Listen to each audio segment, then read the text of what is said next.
30 இயக்குனர்களுக்கு no. நடிகர் ஜீவாவின் அதிரடி முடிவு. அதிர்ச்சியில் கோலிவுட்.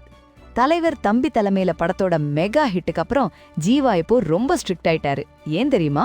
முழுசா கேளுங்க. எஸ்எம்எஸ் கோ நண்பன்னு கலக்குன நம்ம ஜீவாவுக்கு நடுவுல கொஞ்சம் பிரேக் விழுந்தது உண்மைதான்.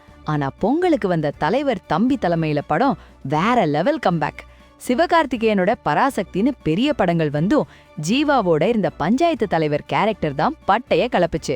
இந்த வெற்றிக்கு அப்புறம் ஜீவா ரொம்ப உஷாராயிட்டாரு. இதுவரைக்கும் கிட்டத்தட்ட 30 கதைகளை கேட்டு நோ சொல்லிட்டாராம். ரோஹிணி தியேட்டர்ல FDFS பார்த்தப்பவே தெரிஞ்சது ஜீவா இஸ் பேக்னு. கதை சொன்ன இயக்குனர்கள் எல்லாம் இப்போ அப்செட்ல இருக்கிறாங்களாம்.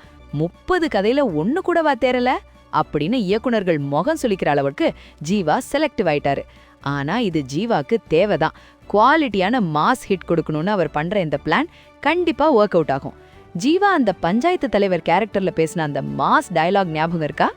ஜீவாவோட இந்த நிதானம் தமிழ் சினிமாவுக்கு ஒரு நல்ல படத்தை கொடுக்கும். ஜீவா பண்றது சரியா இல்ல வந்த கதையெல்லாம் ஓகே பண்ணி நடிச்சிருக்கலாமா? உங்க கருத்தை கமெண்ட்ல சொல்லுங்க.